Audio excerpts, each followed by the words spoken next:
Undead Girl Murder Farce. I mean, is it a farce? Is the anime a farce? Do I even know what the word farce means? I don't even know. You know, I don't know. You can't test me. I know everything about anime. Farce. That's a farce. That's a farce. What does farce mean? I don't know. Anyway, Undead Murder Girl Farce. Good anime. It's one of them. I want to say it's a gem anime, or it's one of them what's that word? Underrated anime. I don't know if it's underrated or not, because I did generally enjoy the anime. I don't know if I want to call it underrated or if it's a gem, but I mean it's got a high rating. But yeah, that's what we're going to talk about today. So let's get to it. But before that, we're going to talk about another anime called Dark Gathering. So let's do the intro thing and let's get back to it.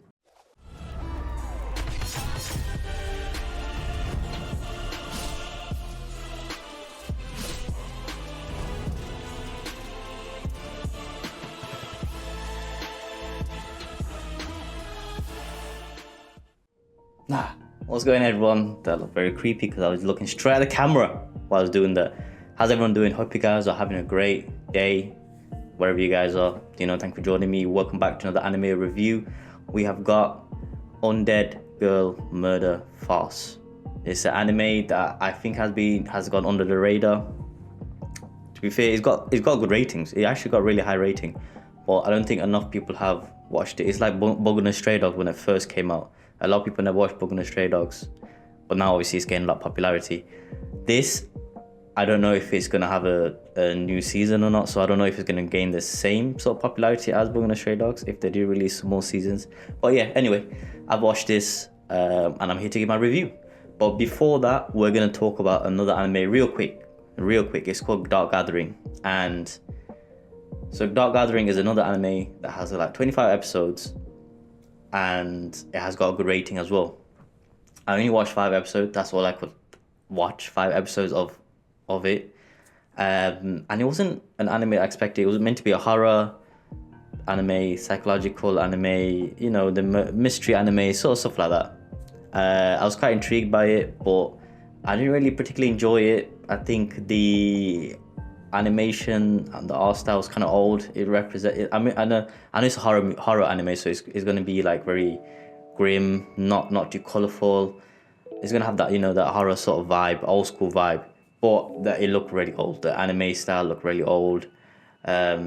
The character I couldn't really get into. The main protagonist, I read the comments before. It said he's a pushover. He gets talked into a lot of things, and he did. He gets tricked into doing things with the other girl, with the 2 girls that are with him, and he actually does. And the other girl's kind of creepy as well. She loves him, but I don't know if she actually loves him, but she just loves scaring the guy. She does horror stuff, but both got cursed. But anyway, it's an anime that I dropped after 5 episodes. I tried to give it a chance. Normally I give it 3 episodes. At this one I gave 5 episodes. Just gotta get into it. If you guys disagree, if you guys, on the comments below, let me know if it's worth watching or not. If you have already watched it, let me know if it's worth watching or not, the whole 25 episodes. Then I'll probably go pick it up, which I most likely won't. But if you guys say it gets better, then yeah, I will pick it up, because it does seem sort of interesting. Obviously it's not scary. There's no anime that can be scary. Creepy, but it's not scary. It's a difference. But yeah, let me know in the comments if it's actually worth picking back up or not. I don't know. I just think it wasn't as good as I thought it would be. But anyway, moving on to the concept of mystery, murder, fantasy and detective. I don't know where detective came from, but I scrolled down and I found Undead Girl Murder Farce. And when I read the synopsis, if you want to call it, or the plot summary or whatever, it sounded pretty good. I thought it would be like Moriarty or Sherlock Holmes type of anime. Yeah, it was definitely like that, but it was a unique twist of the old mythologies and bringing the Western and the Eastern cultures together type of thing. So for those who don't know what Undead Murder Girl Farce is, let's just quickly go over it and let me just explain real quick what's it about. I mean, you should already know what's it about because you're here and you listen to me doing an anime review. But anyway, for the sake of it, let's check it out. There we go. Bam. Cool. There, I'm here. I kind of big. Let me make myself small. That's what she said. Nope, that's not what she said. Alright, let me move myself out of the way. Okay, here we go. So, in the 19th century, France, the wife of vampire noble Jean. Okay, you know what? This is talking about the first. Let me go to my notes. I've got the plot overview here. Forget this. I mean, you can read this, but forget this. Undead Murder Farce is a unique blend of supernatural mystery and detective story set in the late 19th century. The plot follows the duo of Aya Rindo and a severed head of an immortal woman and her bodyguard Suguru Shinuchi, a half-demon. Together they travel through a gothic, fantastical world, solving supernatural crimes, hoping to locate Aya's body and put an end to her immortality. The show merges folklore, historical fiction, and detective work in its interesting way. That is a plot overview of Undead Girl Murder Farce. So there's things that I had trouble understanding a little bit. No, I didn't have trouble understanding a bit. It's just they didn't really go deep into it. They never really showed Aya Rindo's past too much. So her background character, we didn't really understand it as much. We know a little bit about Suguru, which he's a half demon, half human. He got experimented on Moriarty. So this is where it gets interesting. So, you know, a few days ago, I learned that Sherlock Holmes is not real. I thought he actually was real. I thought Sherlock Holmes were real. All these Sherlock Holmes shows, TV series, anime, I thought they were based on a real character, but I just learned he's a fictional character. Crazy. You know, I've been lied to a very long time. So for those who don't know, like me, like stupid, and never really went and checked, he's a fictional character. You know, maybe based on a police officer back in the days, but he was a fictional character. And so is Moriarty, which, yeah, Phantom of the Opera is based on the urban legend stories, mostly fictional, and the Lupin, fictional character. So all these fictional characters, they all came into one in a unique blend of in this anime. You know, the first one they had vampires. The next one, I think the first arc you could say had vampires. They mentioned Dracula, but Dracula died, so he was like the boss. And then they mixed. What's the other one? The other one was Phantom of the Phantom and Lupin. Them two collided together, collaborate together, just say, with Sherlock Holmes and obviously Aya Rindo and all them lot. And obviously Sherlock Holmes, his boy, I can't remember his name now, Doctor something. And then the third one was about wolves.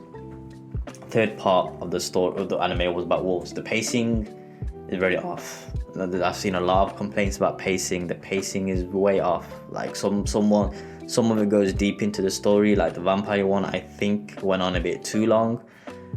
Then it came to the Phantom Troop and Lupin. I think they could have gone a bit more longer with that one. And then came the werewolves. Again, you could have done a little bit more with that one. Overall, I think it was underwhelming. I mean, it was good, but it was not good enough. I don't think. You know, that's just my own opinion. So let me go over the good points of this anime. I gave you a little overview of what I thought. Anyway, let's go over. I made some notes as I do. Let me. First of all, let me give a shout out, man. Let me give a shout out to the studio Lapin Track, because they absolutely killed it with the animation. The animation definitely carried this show with this unique blend. The animation, it was fantastic. It was absolutely fantastic. I would give it an 8.5 out of 10. It was great. You know, there was a bit of fighting, there was a bit of action, but not enough. However, the actual animation, it was beautiful. I really, really enjoyed the animation of it. Shout out to who are the producers, Dentsu Kodansha, Fuji TV, and let me quickly see who is the creator of Undead Girl Murder Farce. Yeah, who's the creator of Undead Murder Farce? Yugo Aosaki. is the creator of the Undead series. Yo, shout out to you, my brother. Shout out to you. You know, we got a good 7.87 score. Do I agree with it? I don't think I do. I think it's a very good anime. I mean, I think it's a good anime. I don't think it's an excellent anime. It had a lot. I mean, it's a very different anime, so that's why I'll give it a good 6.9, 6.8. I will give it a 6.8 out of 10. There's many things that needed to be answered. You know, let me go to the good points of the anime. As you can see, sorry, before that, these are all the characters here. You got Sugaru here is the main character with the Aya, which is the main character. Them two chemistry was good. She was lived a long time. He was very chilled back. Then this is her mate, Shizuku. She's the one that you could say was gelling them together, gelling all the main characters together. She was kind of serious. They both were kind of like not too serious. Lupa, Carmilla, Nora, the wolf girl, Alistair Crowley. I heard this guy is real though. He was actually a magician, and he actually found a religion. Here we go. Where is he gone? Alistair Crowley. Here he is. Look, bro. This guy is real, man. He's a magician, poet, philosopher, political theorist, novelist, mountaineer, and a painter. He found the religion Helema, and as a prophet, it's guiding humanity. The Aeon of Horus in the early 20th century, a prophetic writer he published widely over the course of his life. So yeah, there you go. That's Alistair Crowley for you. Kaya, Victor, and also they feature obviously they feature Dr. Moriarty, who stole Aya's body. That's the main thing. So the actual story is Dr. Moriarty, he steals Aya Rindo's body, the immortal body. She needs Sugaru, a demon, to go retrieve it for her, and she wants him to kill him. She wants Sugaru to kill her because the only way for immortal to die is for a Oni, which is a half devil guy, is able to kill the Aya Rindo, an immortal. However, Sugaru was like, look, I'll get your body back, but just live. You know, I'll make it fun for you. And he's got a disease where his lifespan is very low, but having taken some fluids from Aya Rindo, which is maybe kissing her or whatever, eating her hair, whatnot, he can expand his life. Basically, he can expand his life, go on a bit longer, a bit more longevity, you know. So just time to time they do that, you know. So somehow, some way, she becomes a detective. I don't know how. I just thought she was gonna go try to find a body. You know, we didn't know who the hell Moriarty was at the start, but then we later discovered who it is, Moriarty. But somehow she just becomes a detective. Weirdly, she becomes a detective, and you know they go and do these, you know, like Sherlock Holmes, detective whodunit, sort of murder mystery. She goes to the vampire mansion. She looks at all the other points, plots, whatever. She finds evidence. Because she's lived a long time, she has this insane knowledge. But yeah, I mean, I would never see it coming that if I never read anything about the anime, I would have never known this would be a detective. I thought they would just go on a mission to go get the body back, they're gonna fight and all that stuff, but somehow she's a detective, weirdly enough. You know, I did not see that coming. The way they solve the murder is sort of interesting, sort of like you sometimes, you know, like you could tell which character is gonna be. They try to throw you off a little bit, but I think they do show a lot of who it can be. And to be fair, you know, it was smart in a way. It's smart, and in a way it's actually not, sort of thing. Like it was kind of underwhelming when they solved the mystery or how they solve it, the clues and all that stuff. The werewolf one was not bad. I actually thought the actual Nora one, this one here, I think that was actually pretty good in terms of how she actually done it. She carried that part. She done it. She was the same girl. You know, I thought that was pretty cool how they unraveled that mystery. But the rest, I don't think it was too complicated. They also feature Jack the Ripper. You know, he's real. That brother is real. But they don't really show him as much. I think maybe if they do renew for season 2, there's no word if they're gonna renew or not. He'll probably be more involved in it. The whole reason Moriarty stole her body was to make Jack the Ripper stronger, and then Sugaru was the experiment of Moriarty, but the final version is Jack the Ripper, who gained crazy strength and tried to be immortal. They have a fight. Jack the Ripper is crazy strong. So as I was trying to say the good points of the anime, I just went over the good, the story of the anime. Hope you guys understand it. Anyway, the good points. It's a unique concept. The core premise of an undead woman searching for her body, combined with classic detective story tropes, making the show feel fresh and different from standard anime relatives. It's true, because not narratives, you could call it relatives as well, other relatives.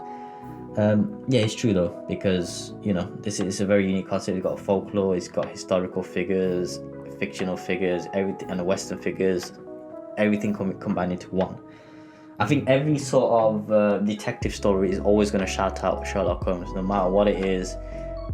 All the detective animes are always going to shout out Sherlock Holmes, because Sherlock Holmes is that guy. Fictional now, I'm afraid. It's engaging mystery. The episodic mysteries and whodunit elements keep the audience hooked, with clues and twists that appeal to both fans of detective stories and supernatural thrillers. You could say it. You could say that. I was a fan of the animation more, to be honest with you. The story was okay, so interesting. Some parts is not. The character dynamics, Aya and Suguru's dynamic is compelling, with Aya's intellect contrasting Suguru's more laid-back British nature. Suguru is a bit more of a... He's part of a circus, so he acts like a clown most of the times. Aya Rindo's like proper smart. But Suguru is cunning as well. Suguru is cunning. He's smart as well. He's got crazy stress. He's cunning as well. And both the characters go together. And Shizuku, her character, goes well with them because she's the gel of the group, so she keeps them together more or less. Our animation style, your animation blends Victorian Gothic aesthetics with modern character designs, which creates a striking immersive visual experience. The setting, character details add to the eerie atmosphere. Definitely a Gothic style, because everything is colourful but darkish at the same time. It goes with the theme. I believe it does go with the theme. The show does have a sharp, witty dialogue, appeals to fans who like puzzles and like to debate a lot. It wasn't, I think the wolf one was puzzles, but the rest, I don't think it was too puzzly. Anyway, here's the bad points. The pacing issues, which I've read a lot. Some viewers may find the pacing uneven, while the mysteries are engaging. The show often shifts between slower dialogue to heavy segments and more action-driven sequences, which can feel jarring. It definitely can. The complexity overload with so many different mythological and historical figures, the show can feel overcrowded. Especially the second part, where there's Lupin and the Phantom Opera, with Jack the Ripper, with Aleister Crowley, with all of them. It does, but I think it was good. I think the mix of the element was great. I actually really enjoyed it. Lack of character development, this is true. The relationship between Aya and Suguru is engaging. However, the other side characters feel undeveloped or one-dimensional. Shizuku, as for one, feels very undeveloped. You don't really know anything about her. Aya Rindo, you don't really know much about her as well, because you don't really know about her past. Suguru, you know somewhat of his past, but other than that, you don't really know much of his past. Moriarty, Jack the Ripper, there's no development of character. Sherlock Holmes, everyone knows about Sherlock Holmes. I read a comment once, and it said that they did Sherlock Holmes dirty, in terms like they don't really show how smart he was. But I think they did actually, because obviously Suguru and them outsmarted him, which is not natural because it's the anime. It's Suguru and Rindo's anime. They obviously Aya Rindo's anime. Obviously they're gonna outsmart Sherlock, or they're gonna have the most of the main part. But Sherlock Holmes did figure out, Lupin was that old guy because of his steps. And yeah, I think it was interesting to know that someone replied to the comment, saying that how they didn't really give homage to Sherlock Holmes too much. They underplayed him too much. But the other comments said, they did well they gave him that part where he found out Lupin was with the same room as him, but also it's not his anime. It's not his anime. So that was a good reply. I actually like that reply. But yeah, a very lack of character development about all of them. Every, the arc they go, very lack of character development, except for Nora. I think Nora and the Louise girl in the third part towards the end, they had a little bit more, because they had to know about her past and all that stuff, the character's past, whatever. They had more of a character development than bloody Rindo and Shizuku and all of them lot. And also Shizuku, Aya and Suguru, all three combined. So what makes this anime unique is a mix of genres combining supernatural elements, historical setting and detective work and folklore. Creates a unique blend. It's not a simple horror or a mystery anime, but it's a multi-layered narrative and combines gothic horror with intelligent detective work. There's a non-human protagonist. Normally there's always there's many shows that are non-human protagonists. Historical and literally mashup. The inclusion of well-known characters from different mythologies and literature is uncommon in most anime. The show brings together famous characters like Sherlock Holmes and vampires, giving it a distinct appeal for fans of both anime and classic Western literature. If you enjoy that stuff, this is the anime for you. So there are some similar animes to this. Baccano features ensemble cast, supernatural elements, and unusual narrative style. Go Sick, Fate Zero, you could say it's because of the historical mythological characters. Mononoke, similar in its supernatural folklore settings and complex maturing storytelling, both shows really rely heavily on mystery, clever dialogues, and spiritual beings. I'm gonna have to give that one a go. I've not already watched that. I'm gonna have to give that one a go. And the case study of Vanitas, that's feature gothic aesthetics, vampires, and complex character dynamics with a blend of mystery and supernatural. So yeah, general reception of this anime. Many viewers appreciate the show for its creative plot, engaging characters, and the unique fusion of genres. The mystery of supernatural elements are often highlighted as standout aspects. The criticism of the anime, some of you have pointed out the pacing issue, over-complexity of drawbacks, the lack of deep character development beyond the main duo, and unclear world building are also common, in summary, as it says here, it's a smart, stylish, and unique anime that blends genre in unexpected ways. It's not perfect, but it's intriguing show for those who enjoy supernatural gothic setting with detective stories. That's it for the notes. Now, let me take this off. Let's get back to me being big. So, to summarize this anime, I believe it's a good anime, very different anime, very unique anime. The concept of them being detectives, I could not have seen. I would have never known if I didn't read the actual plot summary of the summary of the anime at the start. I would have never known. Why did it have to go for them to be a detective? They don't really need to be a detective. The whole element of them is to get the body back, but they did learn who Moriarty was, who stole the body. They did get sort of close to him, but they're very outmatched. There's only 3 of them, and they got a whole army behind them. So, yeah. The actual story was good. I think vampire elements, Lupin and Phantom with Jack the Ripper, everyone combining together. I think that was good. A werewolf story was pretty good as well. But yeah, the thing that carried it was definitely animation. Animation was good.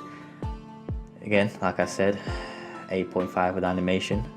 Story of 6.5. OST music 6.8, 6.97. And yeah, that's, I think, the intro, the outro. 6.5. I will not be adding it to my collection anime playlist. So altogether, I will give it a 6.9. This anime, the animation definitely carried. Criticism definitely is pacing, definitely, and the development of the characters. Again, like I said, we don't know much about Ayarinda's past. First of all, we don't know much about Shizuku's past. We know a little bit about Suguru's past, but I think the Nora and Louise's past, bro, we know more about their past than all these three combined. So they have to do something about that. The fight was good. The fighting scenes were good. I enjoyed the fighting scenes. You know, it had both elements of detective work mashed up with fight, you know, like action. And normally in detective, there's not too much fighting because, you know, it's all about detecting normal humans. They don't have supernatural strength. The bad guys or villains are always like normal humans, you know. But this one had the enemies were like obviously supernatural beings, so they had to have main characters had to be supernatural as well. So that's what made it fun. I think if this was just a detective, I don't think it would be that good, because the way they solved the way they solve the murders and all that, the mysteries of the murders, and the way they uncover it, I don't think it's too unique. I don't think it's too, you know, crazy. I don't think it's too crazy, in my opinion. I don't think it's too crazy. But yeah, to wrap it up, man, it's a good show. The rating is very high for it. I'm surprised, but hey, man, if everyone enjoyed it, I'm glad. It's a good anime. It's definitely underrated, I believe, because not a lot of people watch this. So let's get this more out there. Let's just get this out there so we can get more reviews and view on other people's opinions of this anime. So make sure if you have watched the anime, comment down below if you enjoyed it. Give your opinions on it, what you liked about it, what you disliked about it. Recommend some other anime that are like this, and also make sure you comment down below on the Dark Gathering anime. Let me know if you enjoyed watching it if you watch it to the end. Let me know if it's worth watching it or not. You know, I hope you enjoyed this anime series, this review, sorry, and I hope you guys have a blessed day. Thank you for joining me. Catch you guys next time. Peace. Thank you.